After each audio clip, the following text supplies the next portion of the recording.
Yeah.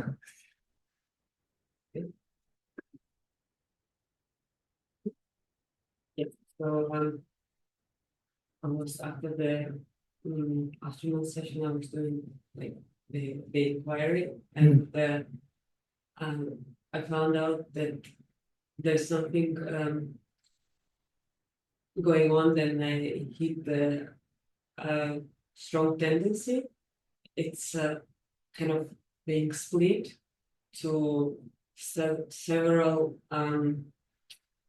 thoughts which support it, and the inquiry goes like to one by one, and then and only then it's released. But until all of them are reviewed, it's still the tendency is there. For example, I'm afraid of something, and then I'm asking why, and first why is one thing, another why is another thing, and then it's like it splits in several reasons, and only then it's collapses.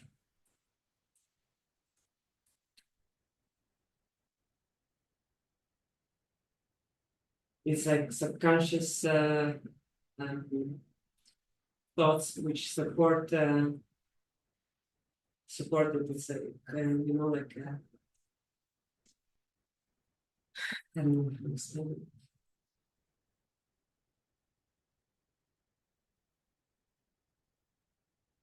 The tendencies are of the mind. Mm-hmm. We are questioning that we are the mind. Mm-hmm. Whose tendencies is like, I got nothing to do with that. Right? I'm just a witness. It is possible to see when did I get it? Yeah. How did I get it? From whom did I get it? Right?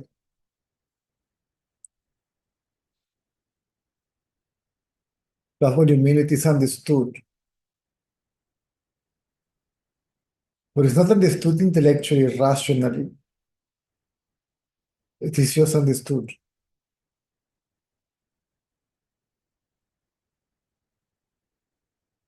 And it is understood, I got nothing to do with that. It's not mine and it's not me. Right? It is of the mind. And it is the mind, see, itself. Right?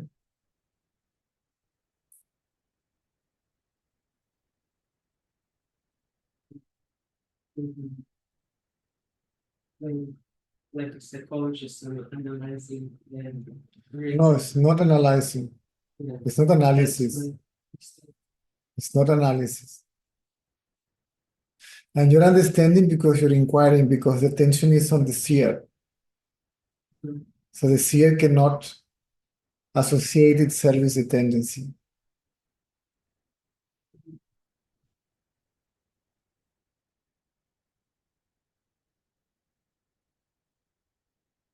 It is seen.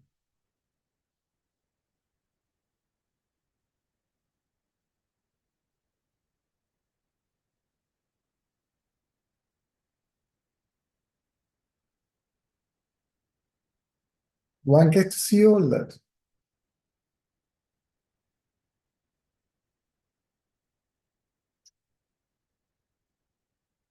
But then is it possible that the tendency is getting removed without being, so to say, explained or seen? This is how it is removed, without explanation, just by seeing it. So I don't need explanation to. No, we don't need an explanation. The tendency will explain itself. Sometimes the when, where, how, why, by whom we got it, you see it. Somehow I was always after this explanation. No, the explanation is the explanation. First, the explanation gives reality to it. right? And then, if I see it, what is it? Right? It got nothing to do even with the seer.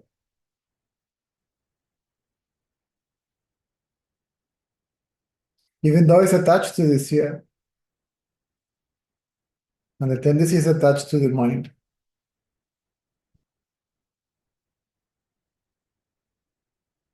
You just see it. There is an understanding, right, that takes place that does not require the mind and the intellect and the reasoning, or the analysis and all that. It is just understood. It's just to see exactly, see it for what it is. And sometimes it's also extra. And sometimes there is extra information. Yes, anything. But not always. Right? Yeah, but there is no mechanism to get that information. There is no technique, no knowledge, or therapy, or practice, or there is no way to know it. You just know it. So when we say that the subconscious will come up and we need to Yes. do the dirty laundry, doesn't mean we don't need explanation. We just need to. The laundry gets done by itself.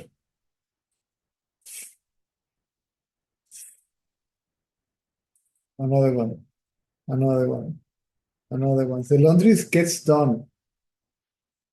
All this, and I will do the cleaning, and I will do the cleansing, and I will do the purification, and that's me again, right?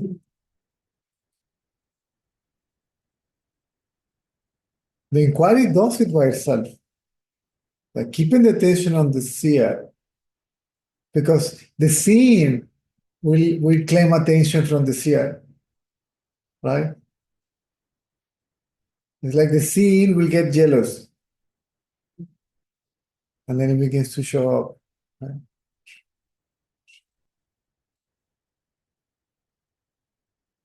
This is you, this is you, this is you. See, I am you, I am you, I am you.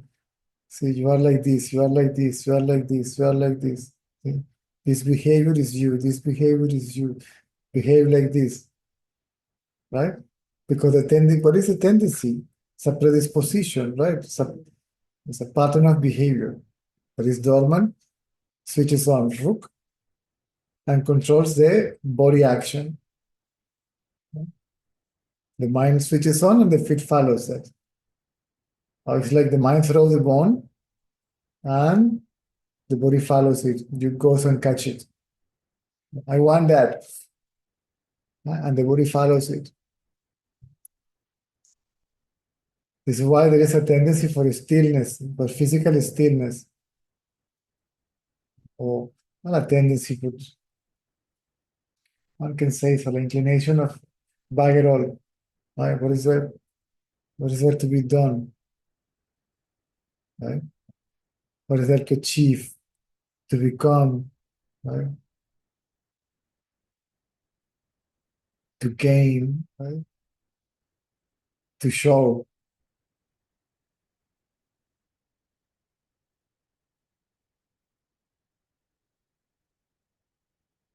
This is when we become more quiet.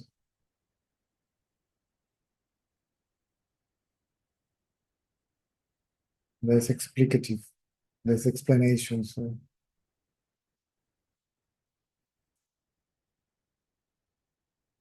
But inquiry does that. So we bring all that to the surface.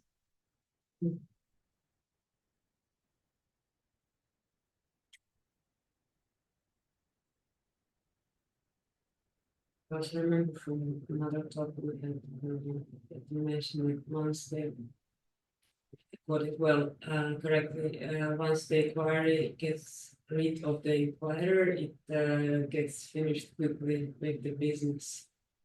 Because the ego will not disappear until what brings the ego to the surface disappears. Yes. Yeah. Right? But so there are some tendencies left after ego disappears, which needs to be removed, or let's call them inoffensive ones. I don't know, your food preferences or the way you dress, simple things, right? You like chocolate or coffee or something. This is not, that's not going to bring you back here, right?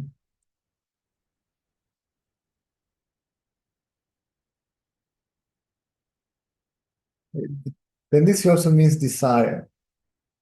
And desire is not that I want this. Desire is without this I cannot be, I cannot live.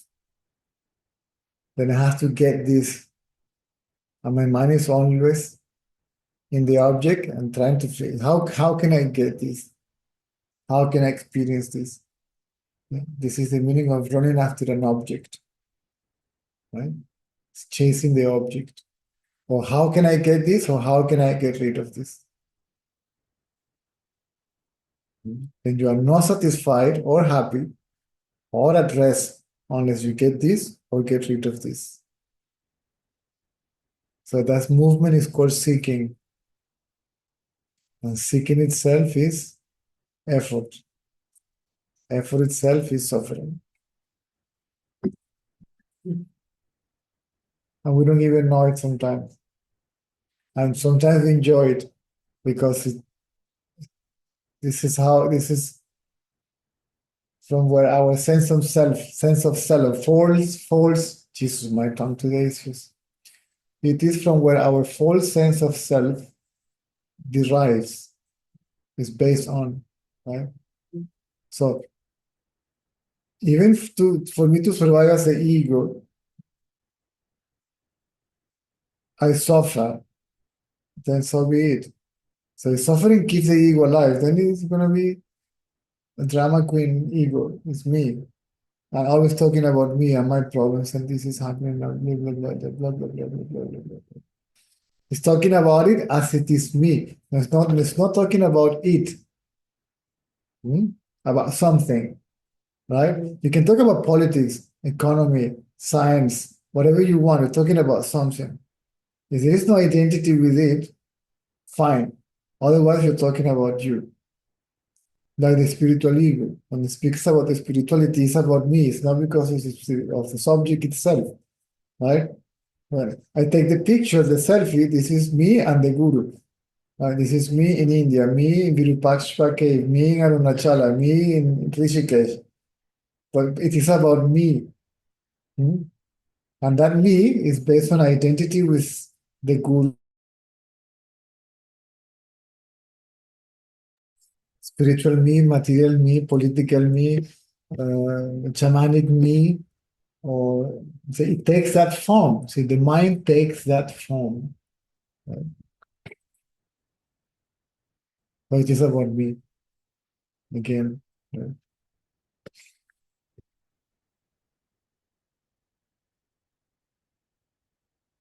Satsang, it's about me. I was in satsang today, a special satsang sometime, right? Private one. Jesus. And it was so nice. What is satsang? Is is merging the sense of individuality in the reality.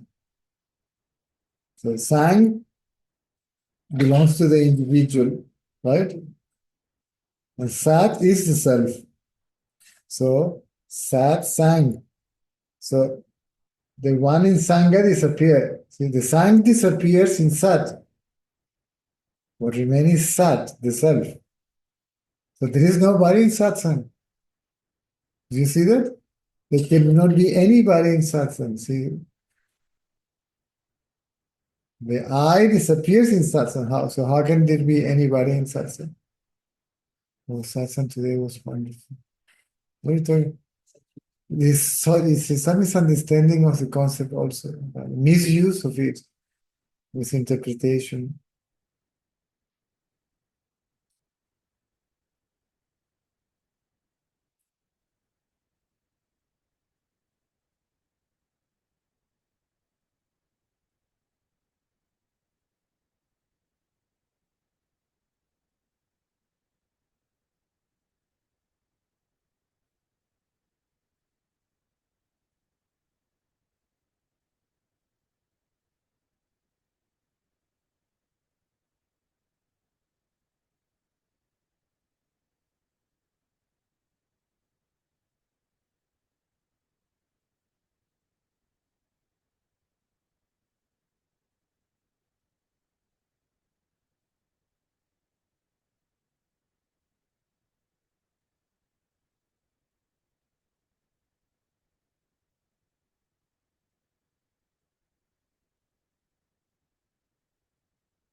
Me.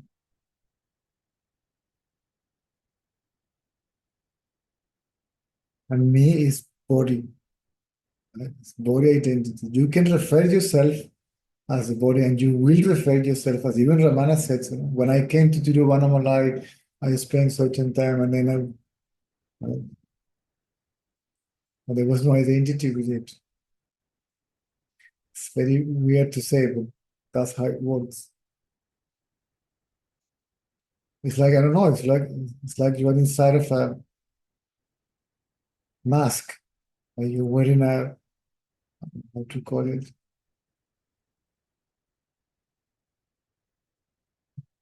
dressing up, right?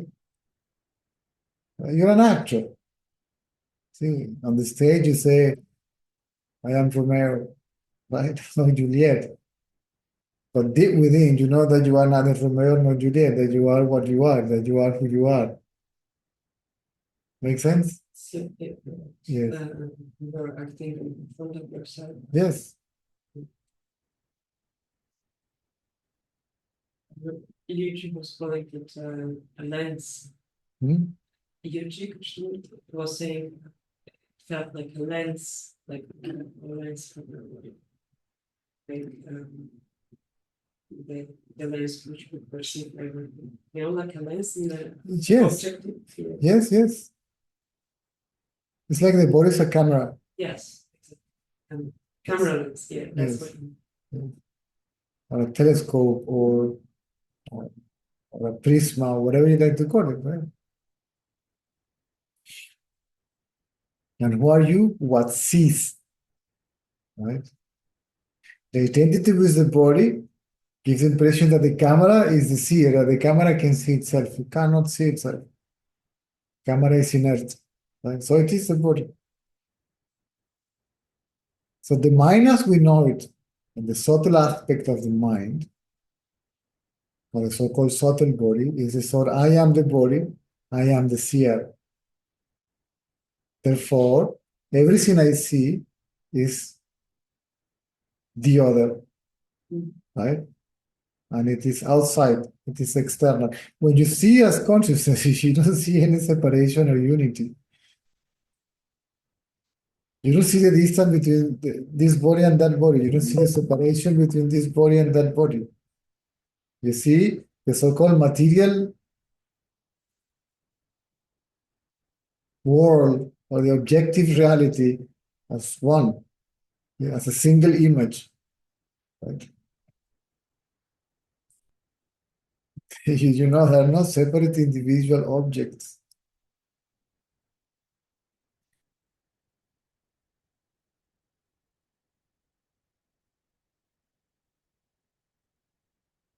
Multiplicity is an illusion. It's a thought. I, number one. So number one appears, I. And then you, number two. That is number three. And this is number four. Even God enters into that count.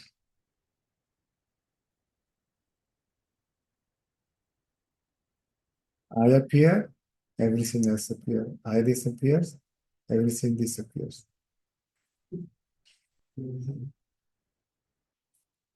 As soon as I appear, you appear automatically. Right? Basically, I was asking this question where basically I was asking the question where everyone goes when I fall asleep. My parents. Where do I go? Yeah. Now, when you say where everyone goes, means that you are not going in deep sleep anywhere. Because you're not asking about yourself. You didn't say, where did I go when I go to But I sleep? knew where I go, there are dreams there. Huh? There are dreams there. I knew I'm in the dreams. And they told me I'm lying in the bed as a boiler. Oh, yeah, I thought you were talking about sleep, Yeah, sleep. deep sleep. I know, the Yeah. dreams. The dreams take that. The dreams. But yeah, you're right. In the deep sleep, I was also curious. When everything is gone, where is everyone?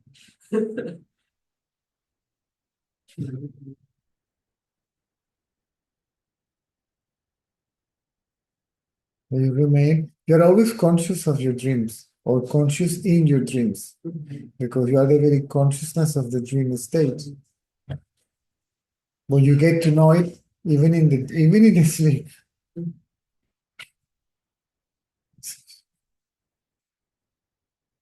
The sleep is like a samadhi, like a nirvikalpa samadhi, which is a loss of body consciousness, but there is no loss of self-awareness, right?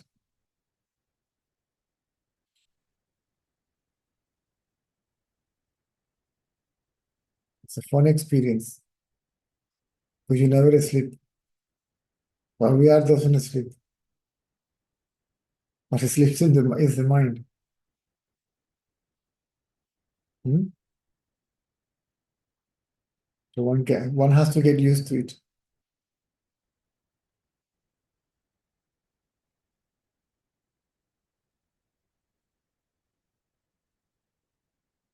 Somebody has to. Ramana said, "I don't sleep." Right? And somebody told him, "What do you mean, but you don't sleep? You're even snoring." And he said, "I know." Right? I know.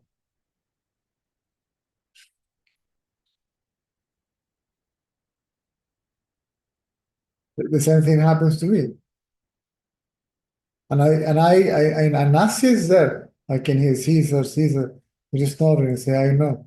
How can you possibly know you're sleeping? And I say, I don't. No, I am not. And then she said, whatever. He turns around and goes back to sleep because job is done. I make him stop snoring.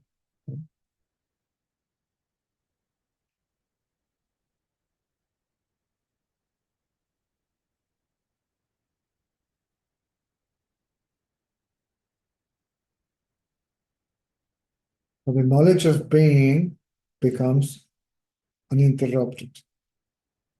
It's not interrupted by mind anymore, neither by the projecting power or the veiling power, neither in its manifest form or in its unmanifest form, neither by the means of knowledge, awakening state, dream state, or ignorance, which is deep sleep.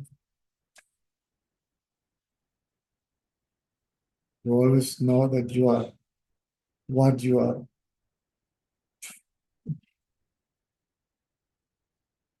Not knowing it as I know something, or as I know myself as a ego. I knowing it by being it. That's it. Knowledge of being, or self-knowledge, or self-awareness, or self-realization. That means the same. Not, not the knowledge of being a being, right? As a self, as an entity. Being as a verb. Existence, knowledge of existence.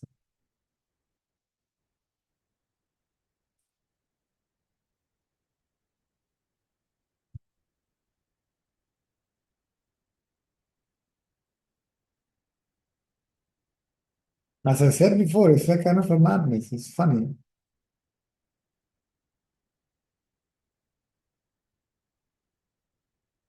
So the body is no longer I, it's no longer an object. It's no longer a subject, it's an object. And the real subject, to call it somehow, is the self.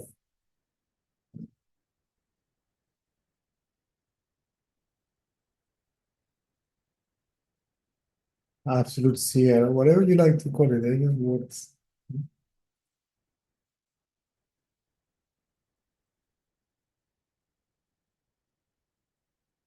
And that point is your eyes are open or closed, dream state, awakening state, sleep, whatever it is, it just makes no difference anymore. This is why it's called a non-differentiation state. Right? This, that, or the other. Yeah, makes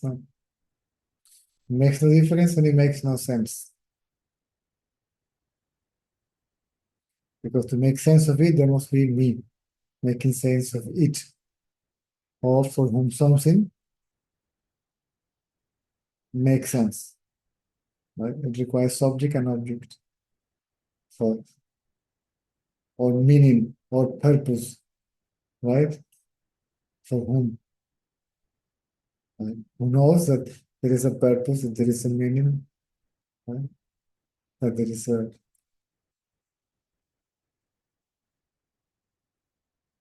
there is no I, there is no purpose, there is no meaning, there is nothing.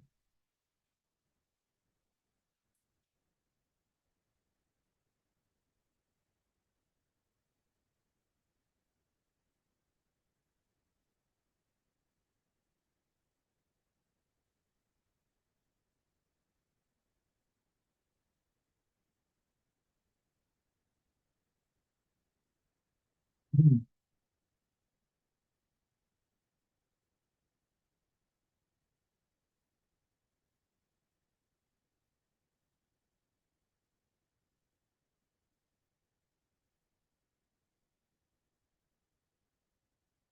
Kind of a marvelous.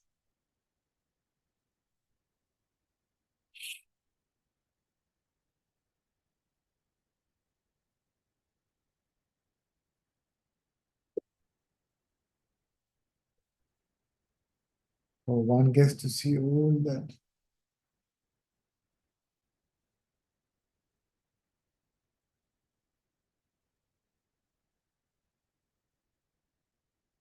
Apparently, he came from outside. Apparently, he was I learned it from someone, or I got it from someone, somewhere, somehow. But then it's not true. There is nothing that coming from outside. Everything is coming from within, and everything is that within itself. Understanding by within the self. There was something that was a little bit when I read it was like, wow. And Ramana said that the tendencies are the favorite toys of the self.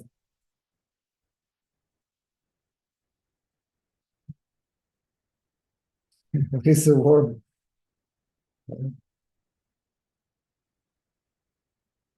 Apparently, multiple objects, right? Behave in a particular way. Like there is a predisposition in the object to say there's a predisposition of this uh, type of tree to be like that, isn't it? And that one, and that one, and that one, right? And the dog and the cat, right? It's like a pattern, right? Patterns of behavior, people call it sometimes, right? Predisposition or tendencies, right? Thought also.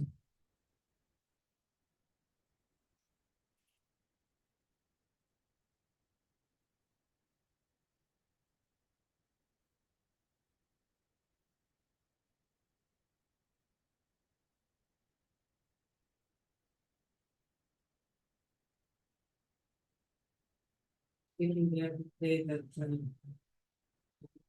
the avatars will have all these capabilities to do everything.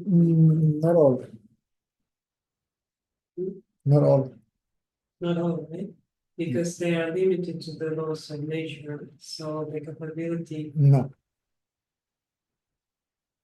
to the Some avatars may display certain powers, right? Or they come with certain attributes. It is called attributes, right? Mm. There is a type of avatar that comes with all the attributes, and they are called Purna avatars. Which supposedly only two showed up, Krishna and Satyasai. So Shirdi was an avatar, but he was not displaying so much miracles and stuff.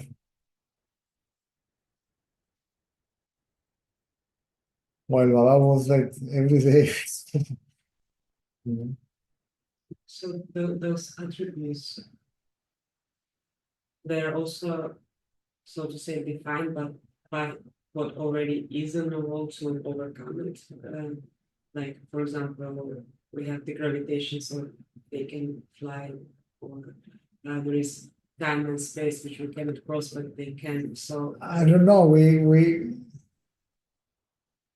experience so many things, and I wouldn't speak for anybody else, but I know that friends of mine or people that I know were there, and we experienced things that say he said that the biggest magician illusionist in the world, or he is what he said he is, because it was way too much, too frequent. It was on daily basis, and every day was several times in many different ways. So it was like mind-blowing.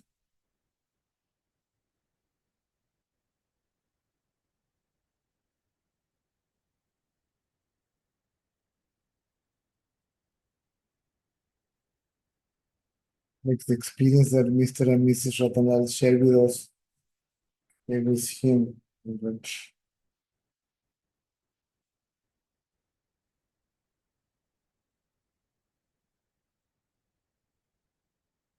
how we witnessed. There was a friend of ours from Venezuela trying to challenge him or to test him, because he said so. Test me. You don't trust me, test me. You want to know who am I? Test me to see if I am what I say I am. And then his bar standing in front of her, and she did it purposely, and her hands were, see, he was moving his hands under his feet. So he was, but not like flying, but he was not on the ground, he was levitating. And I look at her and smile and carry on walking. So now we saw this every single day, but so many times a day. Or we heard so many things during the day that happened that day to so many people. You say, Jesus Christ, who is this man?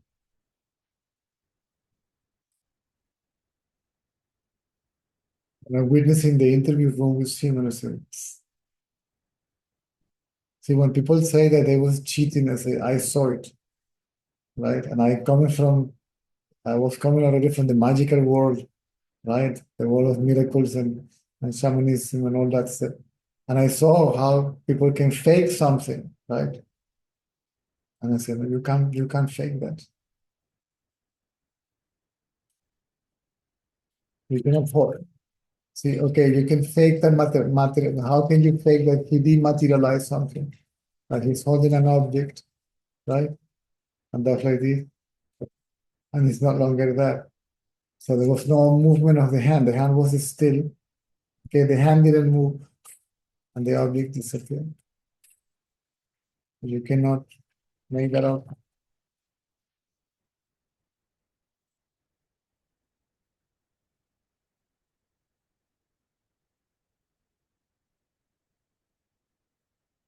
so I mean, I was not interested in any of that stuff. I mean, I was like, okay, but if he is what he says he is, okay, so he's the source of the universe.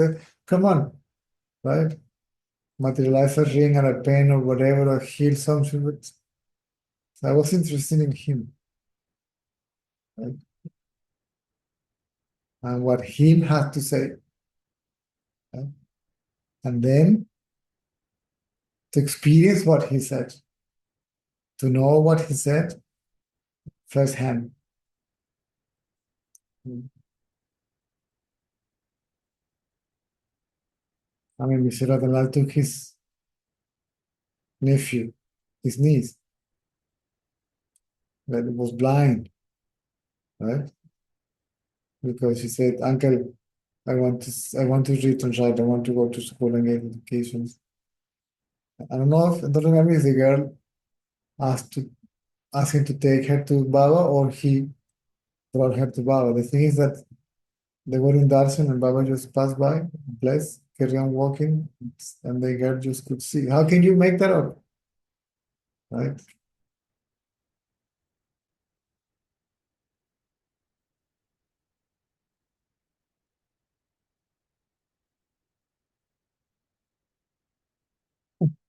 A friend from Venezuela, Baba says, stay, don't go, stay. You know, he was leaving soon, tickets and all that finish, and I stay. And Swami, how can I say I have no money? And then the Swami, whoop, take materializing money. Right? You know that, I mean, I don't really want to speak about him, but now that you mention it, so I have no choice. But we saw so many things there that so different avatars come with different attributes. So Purna avatars are mind blowing. If you think any other avatar like Jesus or Buddha or whatever, this one was, for me, it was mind blowing. And I said, either he's a demon, right? Or he's the biggest Siddhi yogi or magician and illusionist in the world, or he is what he said he is.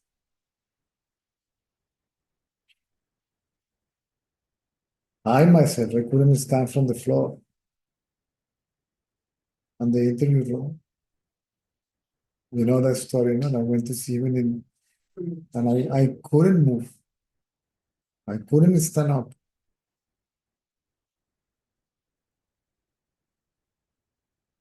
Only when he came and showed me his hand, see, I could move. So this cannot move by itself, see, by its own will. See, you need the hand that makes everything to move, right? There's a power that allows you to be, right? There is nobody that exists separately, independently from that power. That's the ego or arrogance also. I'm here by myself and I can do this by myself, bloody, bloody, blah, right?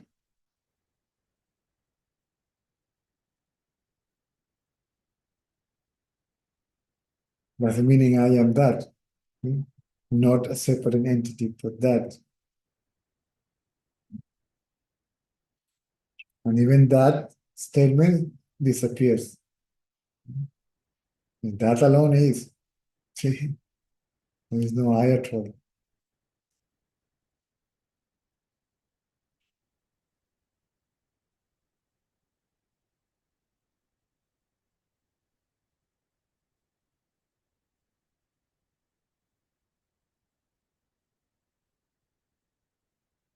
So we were talking about avatars, right? Mm. Attributes.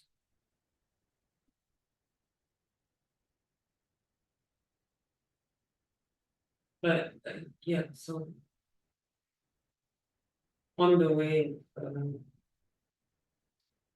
self-inquiry and searching, there also appear some psychic powers. The difference, psychic powers performed by these guys are not for selfish. And you can perform miracles too. The Siddhi yogis and all that stuff, right? But they say ego is a display of the ego for the sake of the ego, right? In the case of these avatars, it's for the sake of the seeker, to wake up the seeker. Even Baba says, don't pay too much attention to these miracles. This is just like a presentation card. If you do know who are, right? On the other hand, we call them Purna avatars, what we call them God. But Baba says, I am God. You too. I know it. You don't. That's the only difference between you and I. And this body is here mainly to tell you that everything else that came across or grew around and happened was secondary, one can say, relatively important. The most important thing was to let you know you are that. You are the self.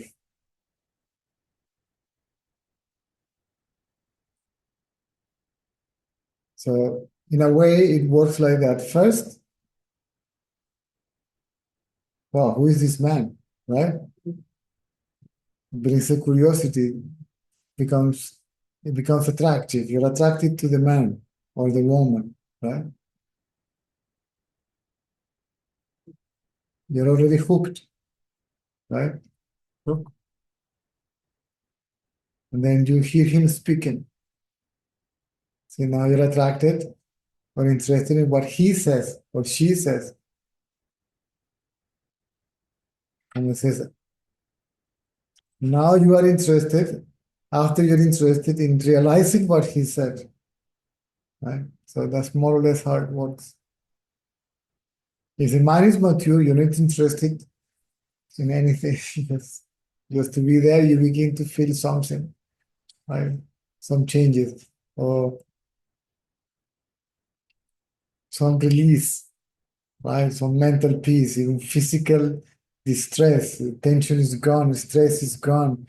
You begin to feel happy for the sake of it, just by itself. Like you don't feel that you make an effort. Things begins to happen by itself without any effort on your side. That you move and so you begin to say, "Good Lord," right?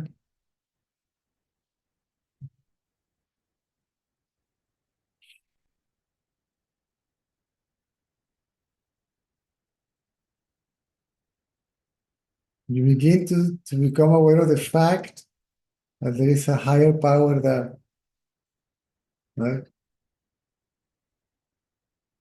Eventually, it's realized as your own self. You begin to see that operating. Say, "Good Lord, look at that."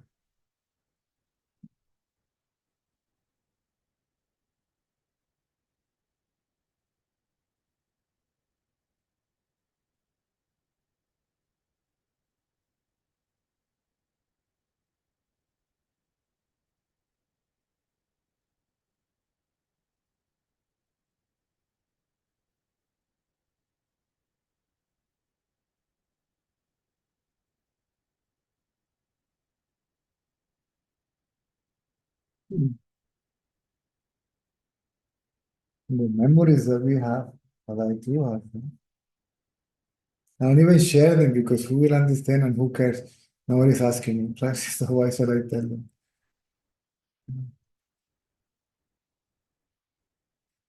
Attributes. You have attributes, right? A tree has an attribute. So the nameless formless reality manifests in human form, sometimes manifesting all the attributes. This is what's called Purna. Purna means full, complete.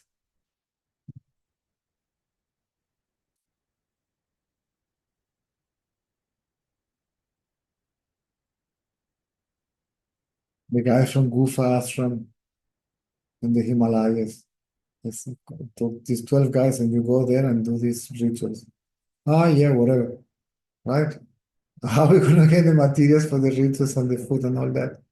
And he materialized a bowl. I think it was a golden bowl. And say everything you need will get materialized. Sir. Food, everything. You just take it, go and do it. Do as I said. And it's a funny story that they say, and I will let you know when to come again. And one of the requests of the guys when they came, Swami, can we change the diet? We're getting tired of this food. He said, well, you didn't ask me. Of course, you're entitled to it, you know. So, what does that mean? That's the source of everything. And Ramana also said so. Source is there. Everything is there. Or you're liking it because you think it is not there. Because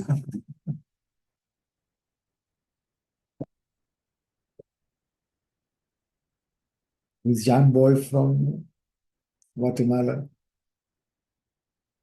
and Swami told him, anything you need, you ask me, not even your parents, even if it is a pen.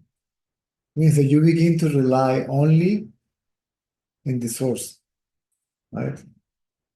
You know that nothing depends upon something external, right? That you don't depend upon anything outside, but from something inside. Again, eventually you realize it as your own self, right? And then you don't need to ask for anything. It just happens. All these movements of the hands that was not necessary. And he proved that to many people. It was just for that he does something. When he does something, something happens. The cause and the effect. Right? And everything happens spontaneously. The thought that arises from consciousness becomes materialized. And you begin to understand that after years, or whatever, it depends how sharp you are and how quickly you understand it.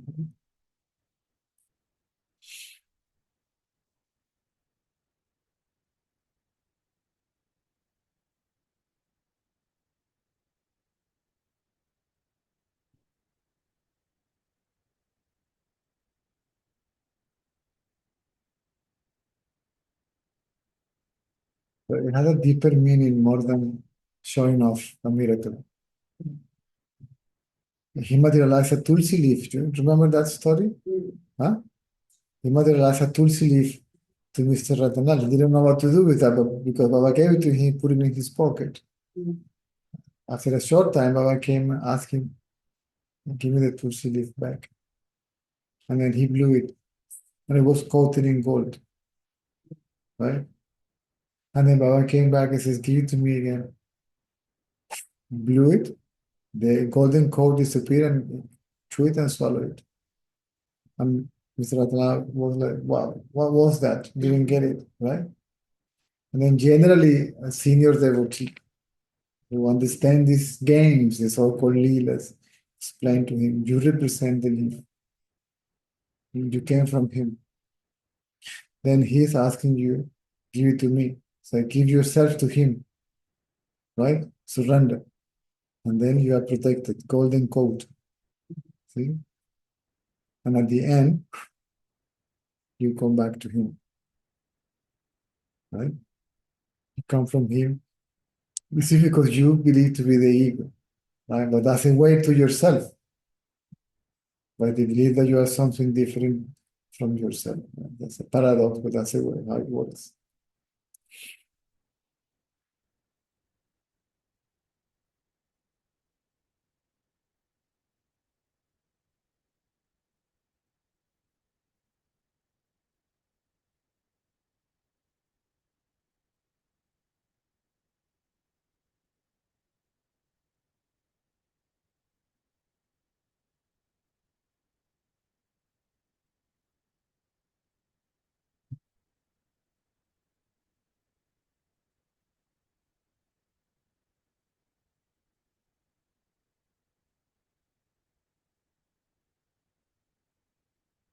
What's the name of this?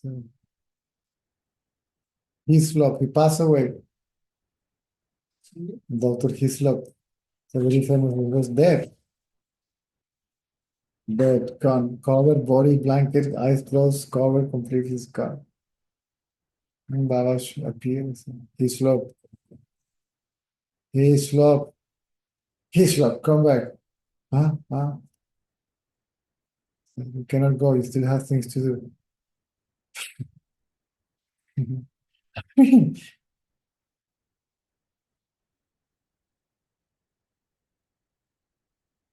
Who is this man? I'm speaking like that as if it is someone else, right?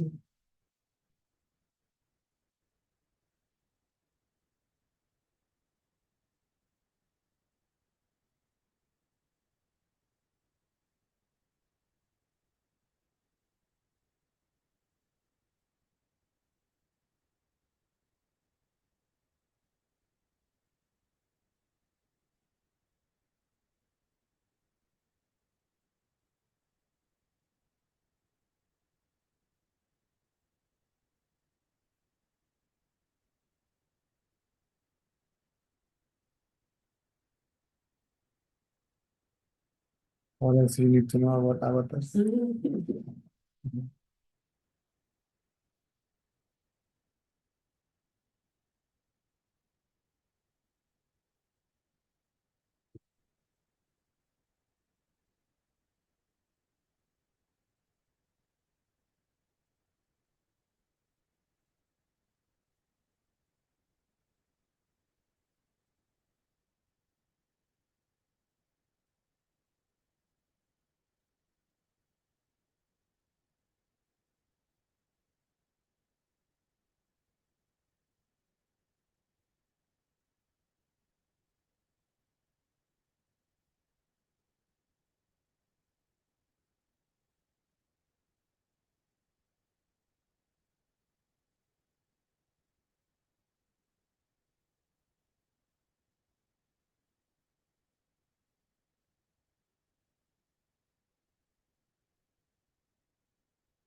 So the yogi will actually one of the most famous stories of in the Upanishads, I believe, the rishis that were performing, they believed that everything was based in action, right, and effort and all that stuff. And they had developed tremendous cities and psychic powers. Basically, there is nothing that they couldn't do, right? Rishis are Rishis are, sometimes they call it sages, same. right? Maharishi, Rishi sage, Maha great, great sage, Ramana Maharishi. They call him Maharishi. It's Maharishi. Right? Then they were performing all these rituals and they were developing so many powers. They were so great. They were married. These guys were married, I think, or have consorts or whatever. And then this dude appeared, right? He was very attractive. He was like, and the women of the rishis were very attracted to him. And the guy says, this is a threat. He got jealous and decided to kill him. And by using psychic powers. And then they materialize a tiger. Okay? For the tiger to kill this man. And the tiger jumped on this man and the guy took the tiger and killed him. And just like doing like this, to the animal, the skin flew this way. Or sorry, the flesh went this way and the skin stays on his hands and he put it on the floor and sat on it. As the tiger is king, the famous tiger is king, right? And then they say, okay, we need something more powerful, an elephant. And then it did the same thing with the elephant. See, flesh flew this way and he took the skin of the elephant and wore it like a show. And then materialized a trishula, see the trident, to kill him, took it and sat down. Right? That's Shiva, right? And then they say, well, this man is an ordinary man. This cannot be other than Shiva, right? And they prostrate, and then they told him that the path you are taking is not the right path to enlightenment. Okay, you have to abandon all that and focus on yourself. So, in this path, psychic power should be rejected. Okay, they're undesirable. Even though they may appear along the way as a byproduct of deep meditation and inquiry and all that stuff, but they appear as an obstacle on your path. Once the ego is gone, if you want to take them, you take them, but you don't need them, right? They will just manifest themselves if they are necessary.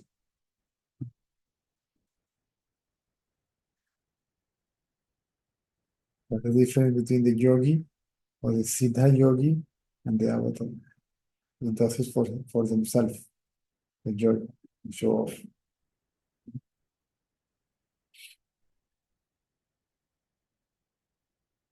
You also mentioned demons. Is it like also they have those attributes?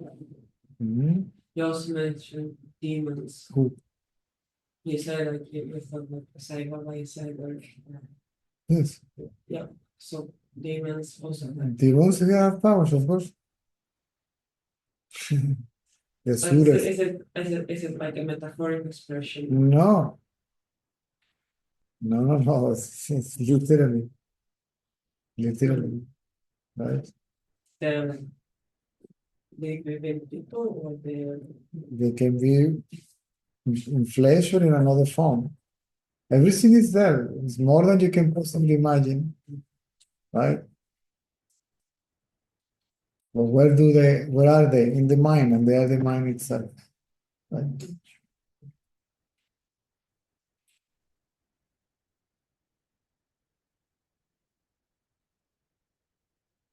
this phrase like we are the legion and we are many. It was about the mind, right? Yes, It wasn't. That was metaphoric. both. Oh, literally and metaphorically. Right?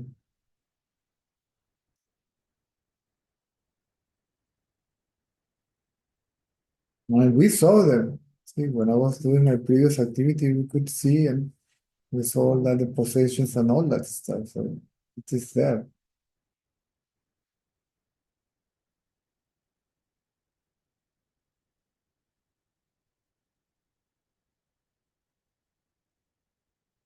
Ramana was told, ask, can you see dead people? He said, yes, but don't ask me how to see them.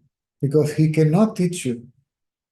Because he was not seeing them by any technique. Right? He could teach you the technique so you can see them. Right? It comes in the package. You can see things. If you're mental,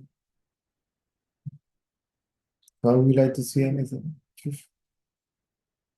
Because of some intense body effects, which I used to body effects, like body physical effects, which were happening to me. I was speaking for a time that I'm possessed until I figure out it was the Kundalini was calibrating and adjusting the body. But for a long time, I was that was one of my theories what's going on, because I did not have this knowledge. I didn't know you hadn't been to India yet. I thought I'm possessed, and I was like, how can I know if I'm possessed or it's something else? But somehow the word Kundalini just popped up in my mind, and I started to research about it. And then the trip to India somehow made became possible, and I went to Sai Baba's ashram, then Tiruvannamalai, and then there. When did we met? Then we met exactly. Where? We met in Riga. But not in Baba ashram. No. In Riga. On that trip, someone told me your name, and they said that Teruel comes to Riga, you should go and see him. And then I had no more questions about what's going on. I knew exactly what's going on, but for a long time I was thinking I'm possessed because of what started to show up. It's a funny thing. People don't. I mean, you can go through this by yourself, but you have to have such a refined intellect and so much patience and so much confidence, and you must be so much to take it easy, right? Hola. Hola.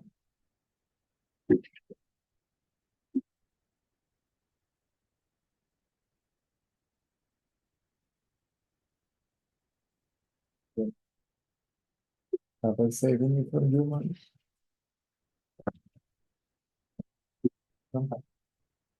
Come, Lolly. Okay, gonna go.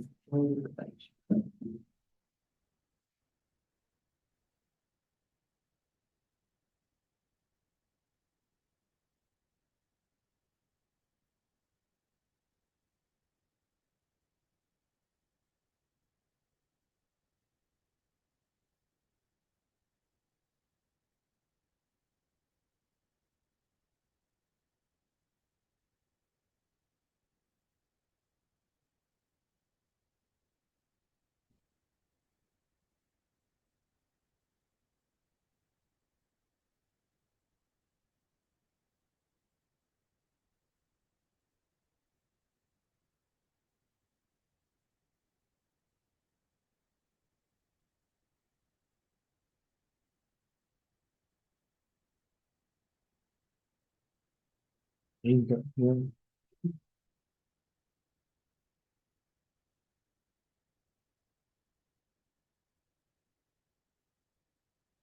Igor and Olga were the organizers. Remember them? Nice people.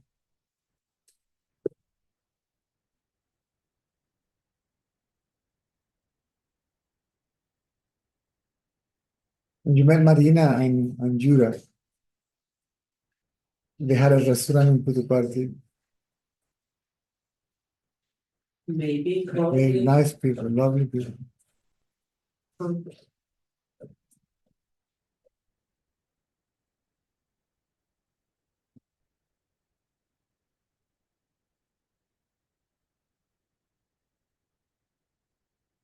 we met in Riga, right?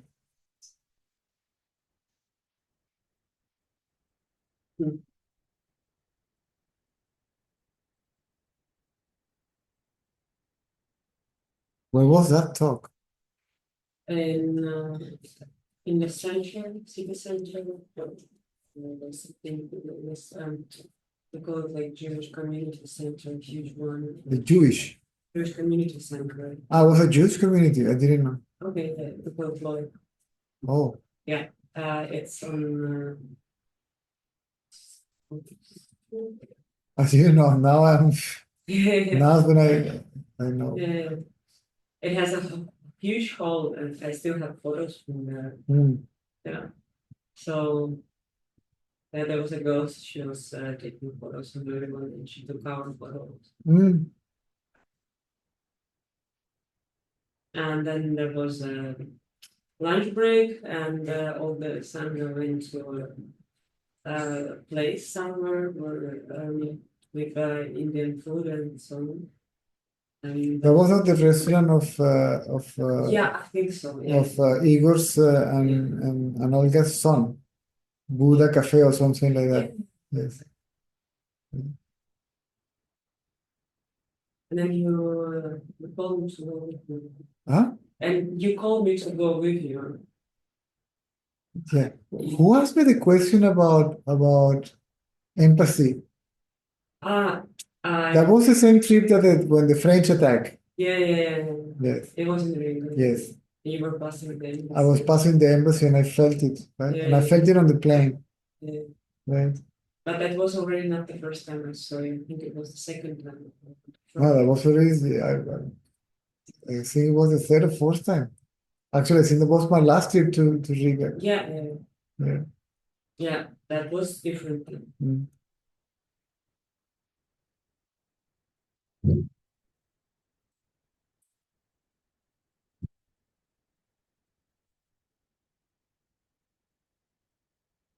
I heard that one of the organizers passed away. What was his name? Armand. Don't live there for long. That was a nice guy. All of them, they were so welcome.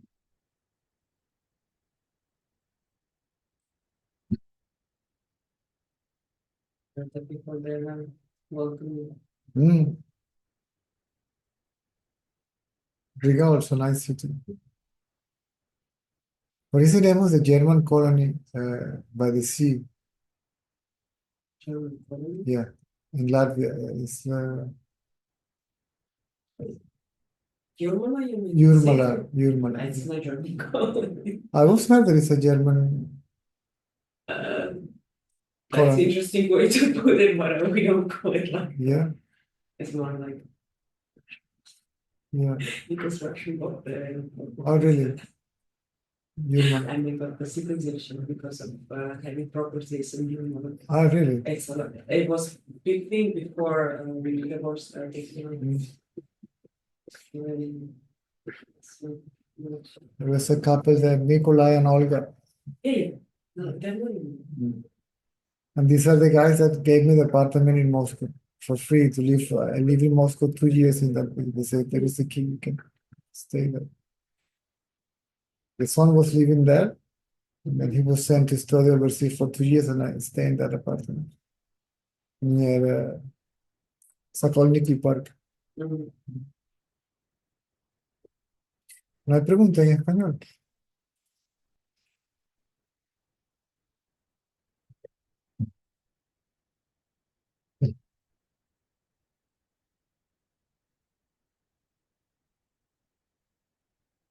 Did you come to the retreats in Crimea now?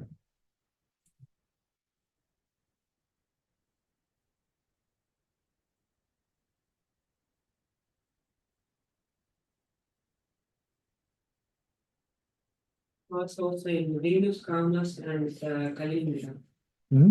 we saw us also in Vilnius, Kaunas, and Kaliningrad. In Vilnius, where we used to have, there was a lovely place, Arbatos Magia, remember? It was a tea place. It Arbatos Magia used to go. was a big hall. I don't think it was Really a big hall. no, Vilnius. Vilnius, not that big. In Kaunas used to be in the museum. Yeah, in Kaunas. Yes. Lovely place, by the way. Uh, And Rasa was organizing that. mhm. And Kaliningrad was a long one. It was like 1 week at least, 1 week long. Mm. And there was this guy organizing everything. It was. It was a police guy. Yeah. It was a policeman. Yeah. What was his name?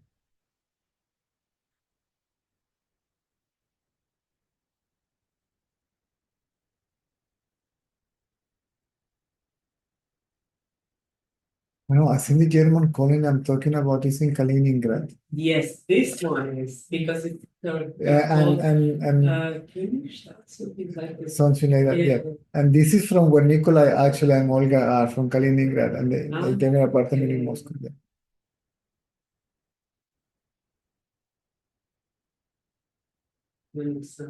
Mm.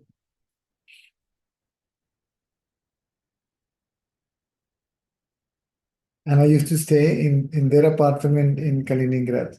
So they were living in that community, and they had a flat in Kaliningrad, and I was staying in that flat. Huh? Okay. And I was eventually staying with the organizer, and there was Vasily, what's his name? The police guy. Aquí it's a question here in Spanish. Claudio, ¿quieres que lea esto?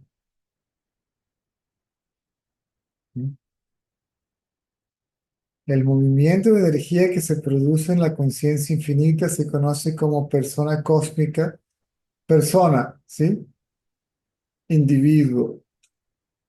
O sea, la ilusión en su totalidad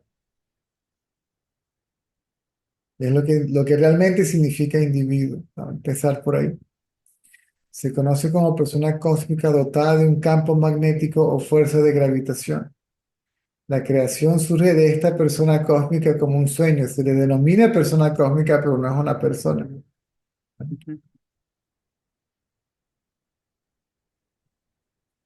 La creación solo es eso, un sueño. El estado de vigilia es un sueño.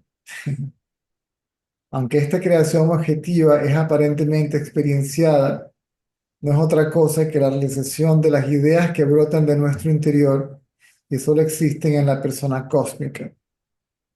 Es decir, solo existen en la mente. La propia conciencia experiencia las ideas que surgen en ella una y otra vez, y entonces es la persona cósmica rodeada y envuelta por los objetos soñados.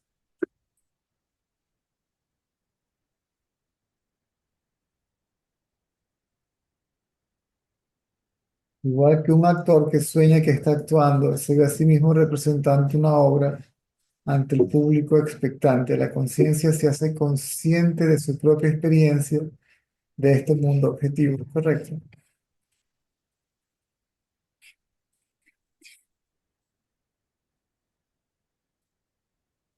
La conciencia es lo único que se manifiesta. Aquí es donde la gente se confunde, cuando se dice que la conciencia se manifiesta. No se manifiesta. Lo que se manifiesta es el poder dentro de la conciencia. Como es inseparable de la conciencia, se dice que la conciencia se manifiesta, pero no puede manifestarse.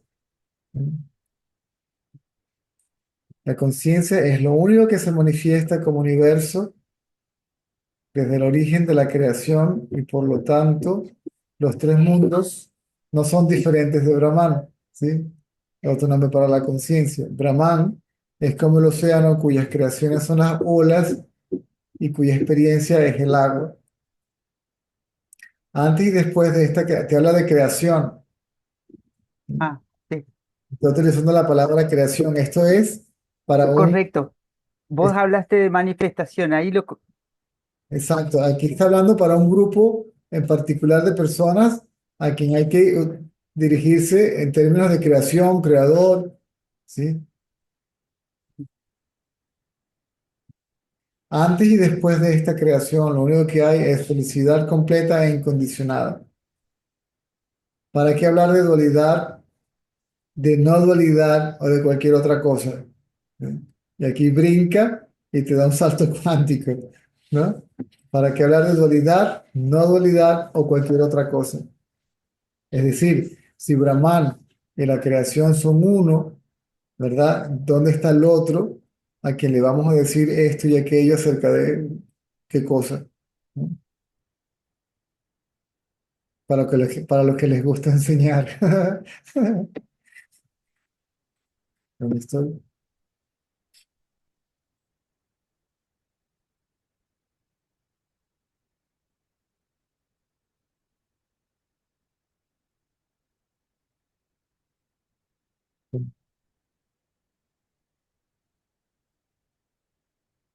Es que como está una nota, no me deja verlo bien. Aquí, ahora sí.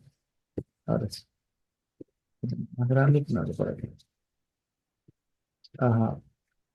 El sueño onírico y el sueño profundo son estados alternativos que surgen en el mismo sueño. Es más, no hay ni siquiera tres estados, hay dos, porque la vigilia es un sueño como, tanto como el sueño. O sea,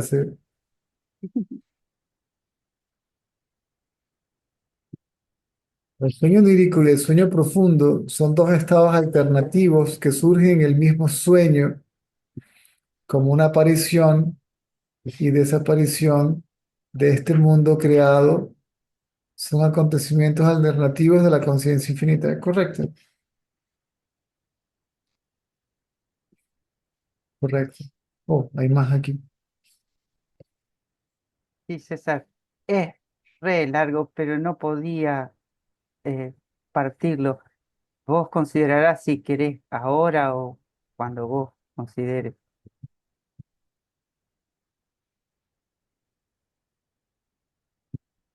Cuando el sabio comprende que este mundo es una ciudad soñada, deja de volcar sus esperanzas en él, correcto.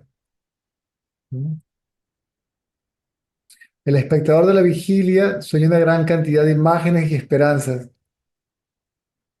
aunque parecen tener realidad en su manifestación, de hecho son inexistentes como sueños oníricos, como los sueños oníricos. Sin embargo, si sigues buscando alguna otra explicación de este mundo objetivo, si sigues buscando alguna otra explicación de este mundo objetivo, ¿por qué no aceptas la posibilidad de ilusorias alucinaciones o delirios? ¿Ah? Esa es la explicación, es una alucinación, es un delirio. ¿Ah? Me acuerdo que yo solía decir que Dios era un loco y que este universo era su delirium tremens. ¿Sabes? Lo dijiste la semana pasada. La práctica de la contemplación evita que la mente sufra modificaciones y la sumerge en una especie de suprema inercia. Pues cuando se producen tales modificaciones mentales, la mente cae en en la diversidad del samsara.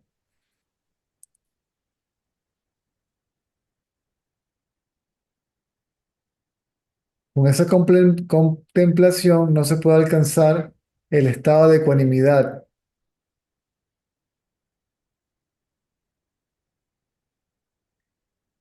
La práctica de la contemplación evita que la mente sufra modificaciones y la sumerge en una especie de suprema inercia. Pues cuando se producen tales modificaciones mentales, la mente es correcta.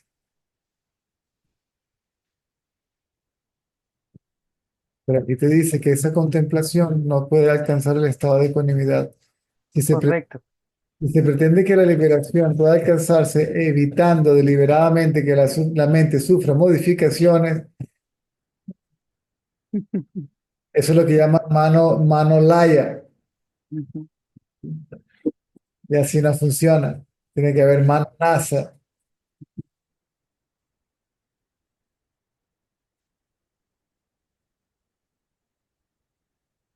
Porque no hay- si se pretende que la liberación pueda alcanzarse evitando deliberadamente que la mente sufra modificaciones, ¿por qué no se alcance durante el sueño profundo?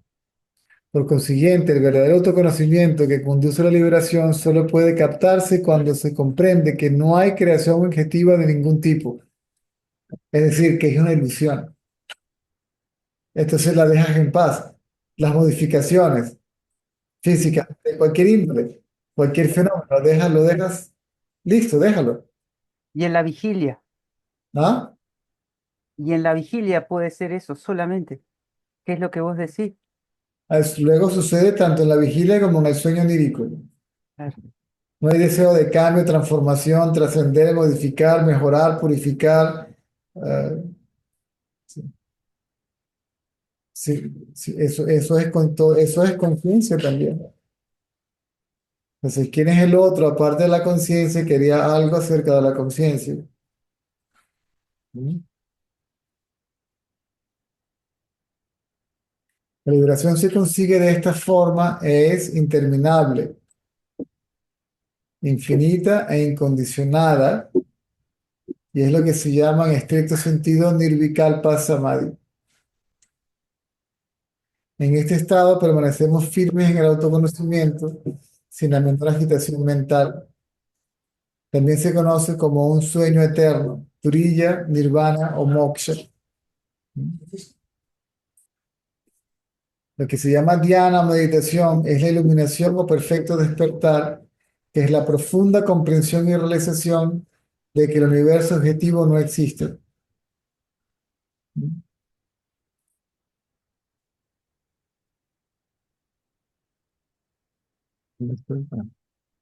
No es un estado de inercia ni un sueño profundo, pero tampoco es el nirvikalpa samadhi ni un estado real imaginario. A ver, no es un estado de inercia ni un sueño profundo, pero tampoco es el nirvikalpa samadhi ni un estado real imaginario. En dhyana o meditación, el universo existe tal y como es, pero se disuelve al mismo tiempo, es decir, pierde sentido de separación. ¿Ves? Se disuelve, no quiere decir que desaparece como tal, al igual que la sal que se disuelve en el océano, no desaparece como tal. Lo que se disuelve es el sentido de separación de la conciencia, por lo tanto no existe como universo o como otros, sino como conciencia. Y a la, Desaparece la objetividad. y a la vez es ilusorio, se conoce como ilusorio. Si es ilusorio, por lo tanto no existe. ¿Existe la sombra? Sí. Ajá. ¿Qué va a decir? ¿Que sí o que no? Es una apariencia. No. Por lo tanto, no existe como tal. Ujú, ujú, ujú. En el dhyana, meditación, el universo existe tal y como es, pero se disuelve al mismo tiempo. En dhyana no hay conceptos de unidad, pluralidad, ni una mezcla de ambos, o la inexistencia de los dos. En dhyana solo hay paz. Aquí te utiliza la palabra paz, no felicidad. ¿Mm? Y la idea, como hemos dicho varias veces, no hay idea ni de dualidad, ni de no dualidad, ni separación, ni unión, ni esto, ni lo otro, ni lo contrario. ¿Mm? El perfecto despertar se consigue por una cuidadosa investigación de las escrituras, no por peregrinaciones o actos creativos, caritativos, ni por la práctica del yoga, ni por penitencias o ritos religiosos. ¿Sí? Aquí te saca todo mecanismo como instrumento de autoconocimiento. ¿Mm?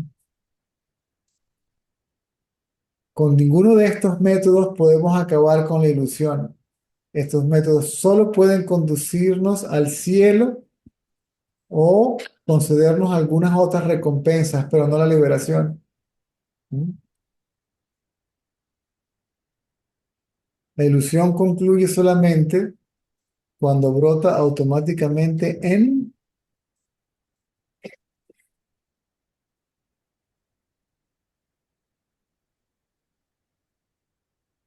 Ahora saltó, pero no sé para dónde saltó, si continúa o... Sí, continúas eso. Sí, si le doy a la flechita continúa, porque no le veo... Sí, sí, sí.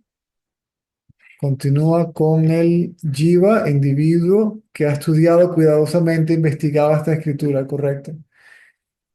Ni este mundo ni ningún otro ha comenzado a existir en la conciencia en ningún momento. En la conciencia surge una irreal e imaginaria experiencia. O sea, que te está poniendo como sinónimo la palabra no existencia e imaginación o irrealidad o ilusión. ¿Mm? Como cuando abrazamos a una mujer en un sueño. En el sueño lo único que existe es el soñador. En la experiencia, en la experiencia de este mundo objetivo, lo único que existe es la conciencia. ¿Mm? Lo que parece ser el mundo surge de esta manera en la conciencia infinita siempre pura. ¿Cómo pueden brotar impurezas en esa conciencia? La experiencia del mundo objetivo es tan pura como el mundo soñado. Entonces se dice que si esto es conciencia, realmente no es ni puro ni impuro, sino es conciencia. Por eso bien y mal aquí como tal no existen, son conceptos, ¿no? ¿Cómo puede brotar impurezas en la conciencia? La experiencia del mundo objetivo es tan pura como un mundo soñado, porque en el principio de la creación no había tierra ni otros elementos, que fueron creados a continuación por el movimiento de la energía de la conciencia. ¿Sí? El movimiento de la energía de la conciencia, no de la conciencia, sino el movimiento de energía de la conciencia. Todos estos elementos no son más que ideas en la conciencia misma. Por lo tanto, agua, tierra, fuego, aire, éter y lo demás también son pensamientos, son ideas, ¿no? O imaginación, imágenes, son imaginadas, que se producen sin ninguna intención o actividad mental. A ver, como decimos en Venezuela, baila ese trompo en la uña.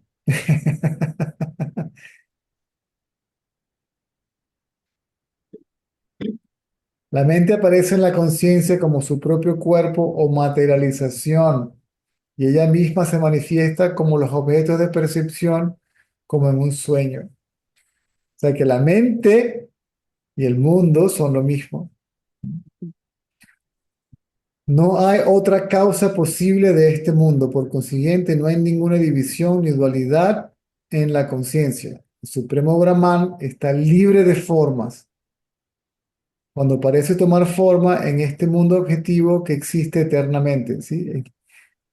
No se manifiesta, no aparece, no tiene forma. Pareciera que tuviera la forma, se confunde la conciencia con el cuerpo. ¿Mm? Y esa confusión es lo que uno llama mente. Yo soy el cuerpo, ese pensamiento, ¿no? La mente aparece en la conciencia como su propio cuerpo o materialización y ella misma se manifiesta como los objetos de percepción como en un sueño. No hay otra causa posible de este mundo. Por consiguiente, no hay ninguna división ni dualidad en la conciencia. El Supremo Brahman está libre de formas cuando parece tomar forma en este mundo objetivo que existe eternamente. Que existe eternamente, ¿sí? Cuando parece tomar forma en este mundo objetivo que existe eternamente. ¿Me sigues? O Sí, sí, sí. sea, no hay principio ni fin para esto. La mente es Brahma, el creador. Ujú, Brahma, Vishnu, Shiva pasan a ser atributos de la mente. ujú. ¿Ok? Crea, sostiene y destruye. Claro, sí, eso dice. Sí, Así lo dice aquí. sí, más adelante.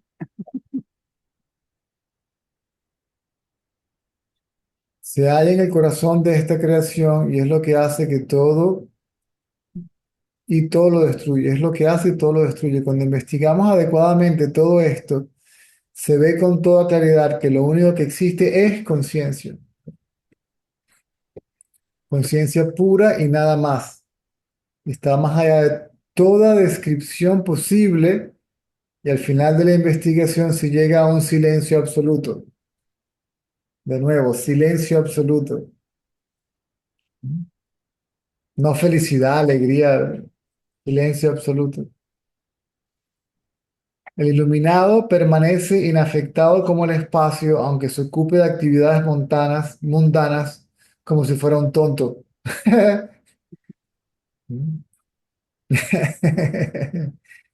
Alcanza el conocimiento del infinito y queda totalmente silencioso. Es el mejor de los hombres. El creador Brahma produce este mundo objetivo sin intención de hacerlo, sin intención. Así que sankalpa y voluntad individual aquí queda cancelada. Es la conciencia infinita con los ojos cerrados. Pero la conciencia sigue siendo la misma en ambos estados y es real e irreal al mismo tiempo. ¿Mm? Es decir, es la realidad y la ilusión. Estos dos estados se suceden continuamente. El uno no puede existir sin el otro. Por tanto, debes conocer la verdad tal como es. Solo paz suprema, ¿sí? Prashanti. ¿Mm? Y comprender que es un espacio innacido e indestructible. Este mundo objetivo es unas veces así y otras de otra forma, para resumírtelo, ¿verdad?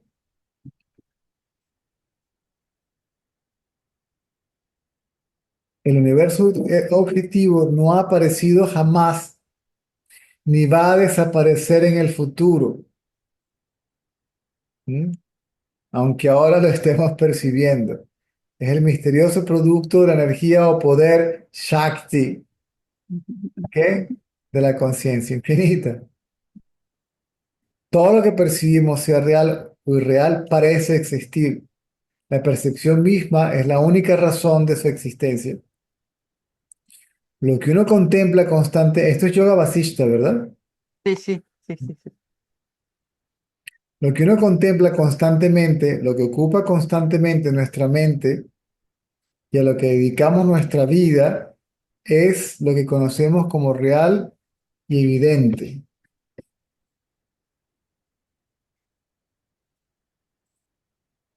Uy, me perdí. Santo.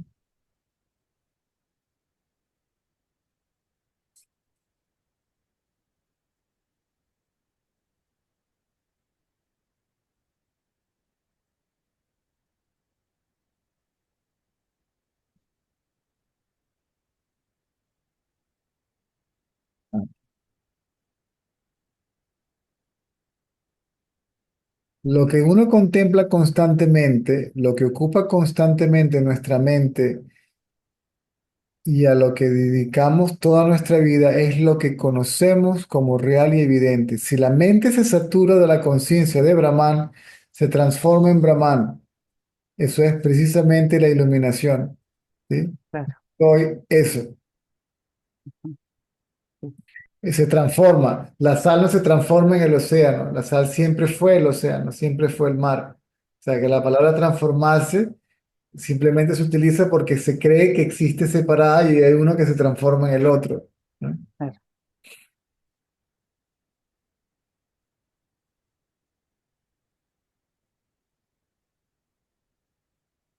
La mente se transforma en aquello que desea intensamente. Cuando nuestra mente se detiene en la suprema realidad de la conciencia, realiza todas las acciones sin mostrar ningún interés hacia ellas. Eso es parcialmente lo que decía esta tarde María, que por cierto habría que hablar con ella mañana, a ver si aparece por ahí. Sí. Porque la experiencia era real, pero el experimentador es ilusorio. Ujú. ¿Mm? Sí, yo te puse al principio que todo lo que vos estuviste hablando en estos días, cuando lo leí, era esto, César. Correcto. Entonces, teníamos las dos experiencias, la de María y la Ujú, de Carolina, ¿verdad? ujú, Entonces, sí, la única diferencia entre ellas era que había uno sí, y ujú, como no era claro, entonces venía el miedo. O sea, por eso claro, tienen que entender lo que se les dice en ese momento. No es un regaño o es, no, o es un desprecio, sino es una explicación que tienen que entenderla en el contexto adecuado. A ver si aparece mañana porque fíjate que ella decía que no había interés personal para ella, aún así hacía las cosas para los otros o lo que había que hacer. ¿Eh? Así es, así es.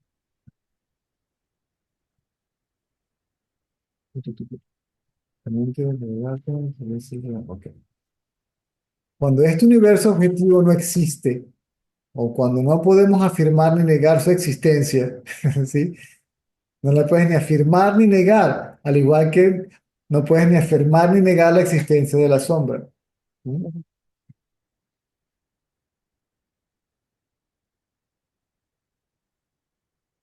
No nos es posible determinar que cuando este universo objetivo no existe o cuando no podemos afirmar ni negar su existencia, no es posible determinar quién es el que hace la acción o el que disfruta la experiencia.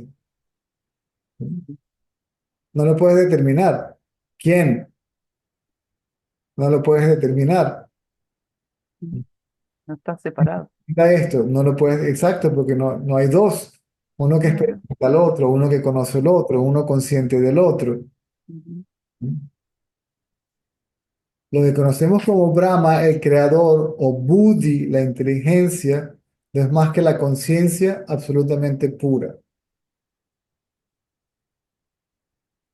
La apariencia de dualidad en todo esto es ilusoria e inexistente, por consiguiente, la diversidad es un concepto sin sentido alguno.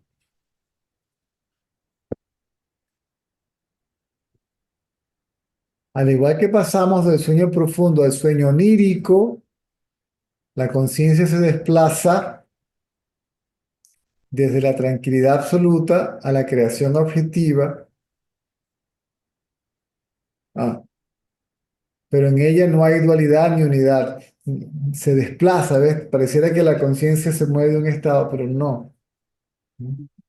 La conciencia percibe esta creación en el propio espacio de la conciencia, el chitta casa, es el éter de la conciencia. Ujú. Es un elemento que generalmente no se cuenta. La gente cuenta con solamente cuatro, ¿no? Claro, sí, sí, claro. Excluyen al éter.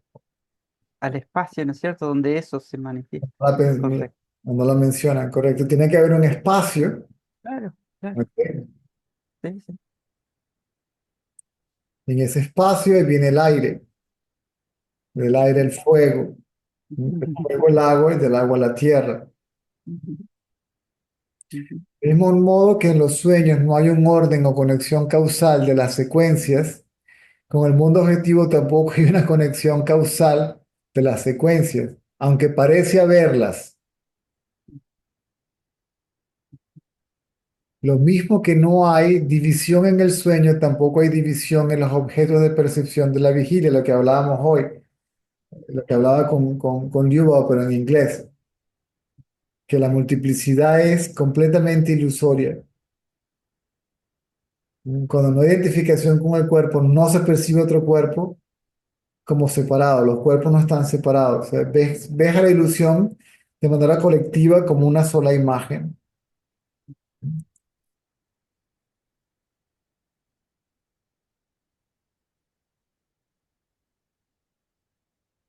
Es Brahman o la conciencia quien aparece ante ti como universo creado. En el sueño no existe reconocimiento de los objetos soñados y no se producen samkaras o huellas de esos objetos, las improntas, ¿sí? Ni por lo tanto memoria o smriti, es una smriti. El soñador no piensa que ya ha visto eso mismo antes, pero sí lo vio antes, sí, pero no lo piensa. ¿Sí? Al igual que la vigilia, ¿no? Yo no había experimentado esto antes, pero sí. ¿Sí? Pues en eso consiste el reconocimiento que produce el mundo objetivo y los sankaras.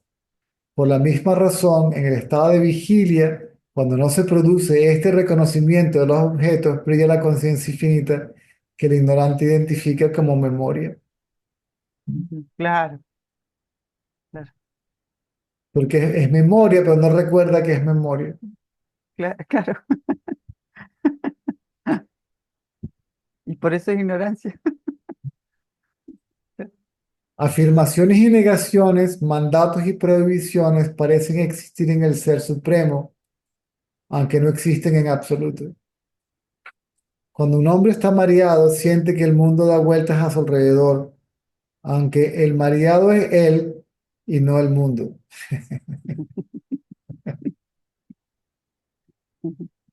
Sí, sí. Del mismo modo, aunque uno llega a comprender todo esto y sabe que el mundo objetivo solo es una ilusión, esta no desaparece sino después de la práctica continua y persistente. Es decir, puedes tener un atisbo, ¿sí? Pero ese conocimiento no se establece a menos que la indagación continúe y luego desaparezca por completo. La ilusión solo deja de manifestarse tras un atento estudio de estas escrituras. No hay otro medio.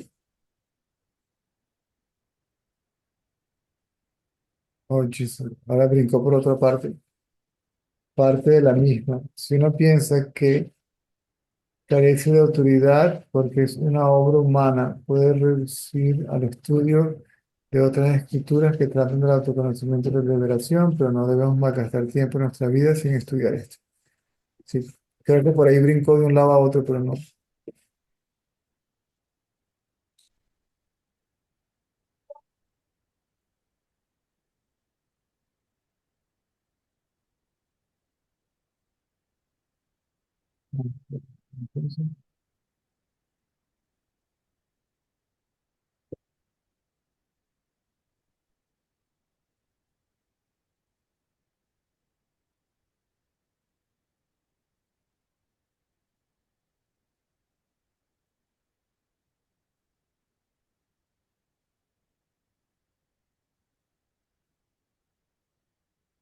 Por el mero estudio de esta escritura se despeja esta ignorancia. La virtud de esta escritura es que jamás abandona al estudio, Sí, es, al estudiante. es que jamás abandona al estudioso a la duda o a la desesperanza. Si algo no está claro en el primer momento, un nuevo estudio de la escritura lo aclara por completo. Sí, rumiar constantemente, dale que Contar. te... Esta escritura despeja la ilusión y te permite comprender que la vida ordinaria es el estado supremo, que la vida ordinaria es el estado supremo, o sea que el estado supremo no es una vida extraordinaria.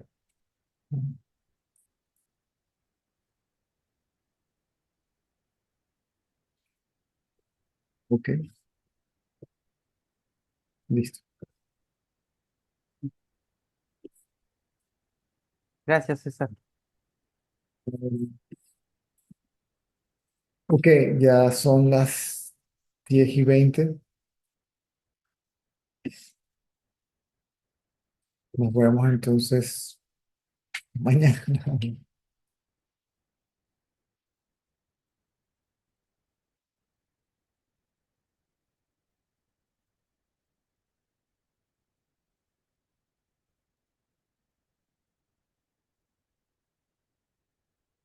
Guillermo, a dormir.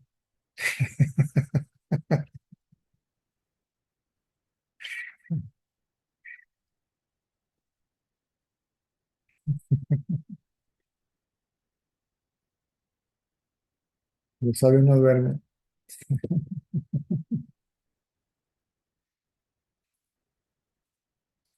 Adiós.